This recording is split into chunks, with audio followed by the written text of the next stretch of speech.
निजता, सबरीमाला, राम मंदिर से चुनावी बॉन्ड तक ये हैं जस्टिस चंद्रचूड़ के ऐतिहासिक फैसले। 9 नवंबर 2022 को भारत के प्रधान न्यायाधीश के रूप में न्यायमूर्ति डीवाई चंद्रचूड़ ने शपथ ली थी। वे 10 नवंबर को सेवानिवृत्त होंगे और न्यायमूर्ति संजीव खन्ना देश के नए मुख्य न्यायाधीश बनेंगे। इससे पहले शुक्रवार को जस्टिस चंद्रचूड़ का सीजीआई के तौर पर अंतिम कार्य दिवस रहा, जिसमें उन्होंने अलीगढ़ मुस्लिम विश्वविद्यालय के अल्पसंख्यक दर्जे से जुड़े 1967 के फैसले को पलट दिया। उनके कई निर्णय चर्चित रहे हैं। आइए जानते हैं इन तमाम फैसलों के बारे में। निजता का अधिकार 2017 में 9 जजों की बेंच ने एक ऐतिहासिक फैसला सुनाया, जिसमें निजता को मौलिक अधिकार माना गया। इसे न्यायमूर्ति के एस पुट्टुस्वामी बनाम भारत संघ मामले के रूप में जाना जाता है। जस्टिस चंद्रचूड़ ने खुद और 3 अन्य जजों की ओर से बोलते हुए बहुमत की राय लिखी। इसमें निजता को भारतीय संविधान के अनुच्छेद 21 के तहत जीवन और व्यक्तिगत स्वतंत्रता के अधिकार का अभिन्न अंग बताया गया। दिल्ली का असली मालिक दिल्ली सरकार बनाम भारत संघ 2018 हाल के वर्षों में एक चर्चित फैसला रहा है।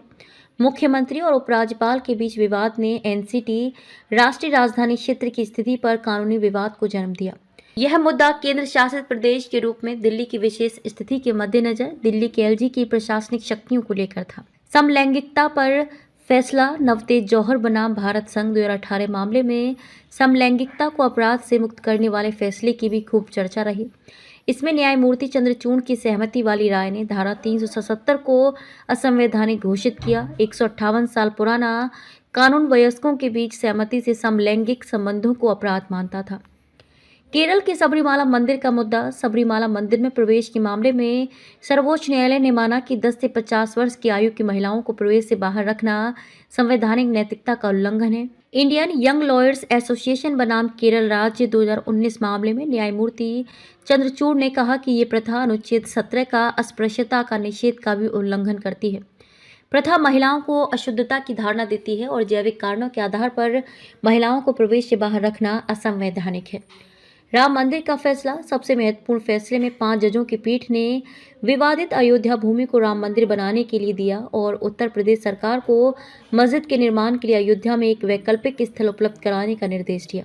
डीवाई चंद्रचूड़ 2019 में ऐतिहासिक अयोध्या फैसला सुनाने वाले 5 न्यायाधीशों की पीठ का हिस्सा थे। नवंबर 2019 में आए इस फैसले ने एक सदी से भी ज्यादा पुराने इस विवादास्पद मुद्दे का निपटारा कर दिया।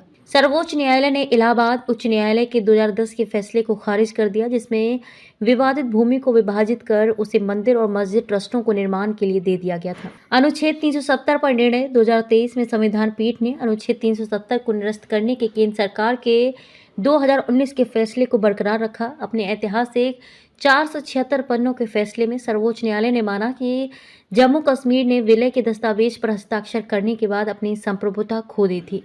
सांसदों और विधायकों के लिए छूट। मार्च 2024 में मुख्य न्यायाधीश चंद्रचूड़ की अध्यक्षता वाली संविधान पीठ ने फैसला सुनाया था कि यदि किसी सांसद या विधायक पर विधायिका में वोट या भाषण के लिए रिश्वत लेने का आरोप लगाया जाता है तो वह मुकदमे से बचने का दावा नहीं कर सकता। SC/ST वर्ग आरक्षण में वर्गीकरण। इसी साल सितंबर में 7 न्यायाधीशों की पीठ ने 6:1 बहुमत से EV चिन्नैया मामले को खारिज करते हुए SC/ST श्रेणियों के भीतर उपवर्गीकरण की अनुमति दी। 2024 के पंजाब राज्य बनाम दविंदर सिंह SC/ST का उपवर्गीकरण फैसले में क्रीमी लेयर के विचारों पर जोर दिया गया और विभिन्न SC/ST उपसमूहों के बीच समान लाभ वितरण सुनिश्चित करने के लिए राज्यों की शक्ति की पुष्टि की गई।